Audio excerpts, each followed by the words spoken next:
फजर की नमाज बाकी नमाजों से किस तरह मुख्तलिफ है और ऐसा कैसे हो सकता है कि 15 घंटे सोकर भी एक आदमी अपनी नींद पूरी ना कर सके और वहीं पर दूसरा आदमी सिर्फ 5 से 6 घंटे सोकर अपनी नींद पूरी कर ले।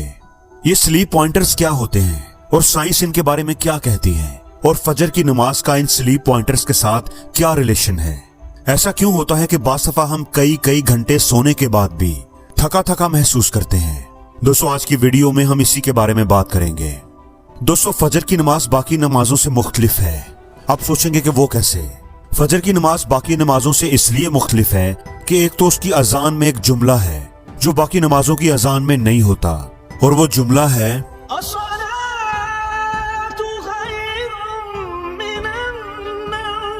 जिसका मतलब है कि नमाज नींद से बेहतर है। दोस्तों आप जानकर हैरान होंगे कि इस एक जुमले के अंदर जो हिकमत छुपी हुई है आज के दौर में साइंस ने उसकी तस्दीक की है। इस एक जुमले के अंदर बड़े मजे की साइंस छुपी है। दोस्तों जिस तरह हम टाइम या वक्त को सेकंड्स में मैयर करते हैं, इसी तरह जो हम वजन उठाते हैं उसका यूनिट किलोग्राम है और टेम्परेचर का यूनिट डिग्री सेल्सियस और डिग्री फ़ारेनहाइट है।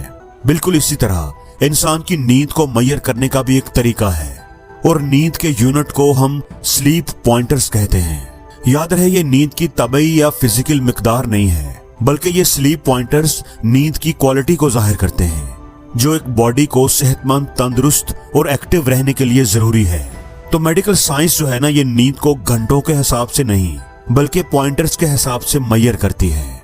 मेडिकल साइंस के मुताबिक एक नॉर्मल बॉडी को 24 घंटों में 9 स्लीप पॉइंटर्स की जरूरत होती है। ध्यान रहे दोस्तों, मैं 9 घंटे नहीं कह रहा, 9 पॉइंटर्स कह रहा हूँ। अब जो बंदा 9 स्लीप पॉइंटर्स को पूरा कर लेता है तो समझो उसकी नींद मुकम्मल हो जाती है। फिर चाहे वो ये पॉइंटर 5 या 6 घंटों में मुकम्मल करे या फिर 15 घंटे भी सोता रहे और ये मुकम्मल ही ना हो। आप हैरान ना हो, ऐसा हो सकता है। आपने खुद भी नोट किया होगा कि कई बार हम कई घंटे सोने के बाद भी जब उठते हैं तो थका थका महसूस करते हैं और कई बार चंद घंटे सोकर ही एक्टिव और फ्रेश हो जाते हैं। दोस्तों इसके पीछे जो साइंस है उसका नाम है स्लीप पॉइंटर्स।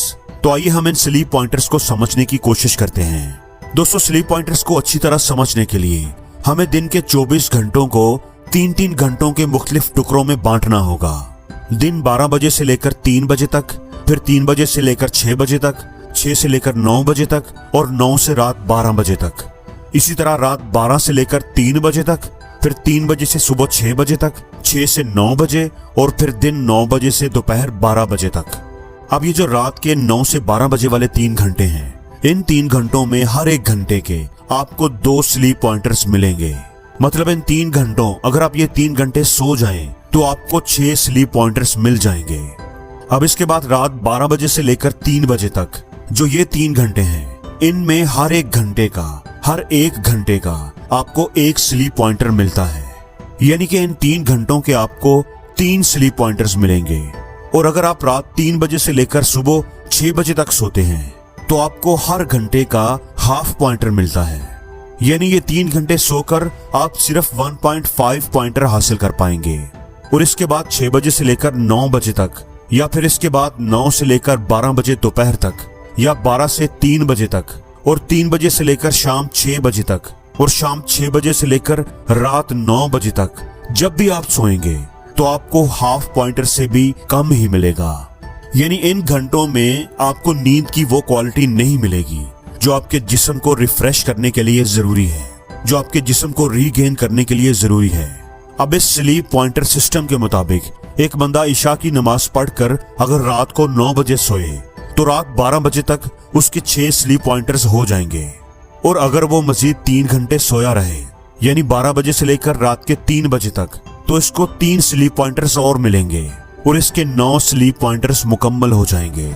सिर्फ 6 घंटे सोने से इसके जिस्म को एक मुकम्मल नींद मिल गई।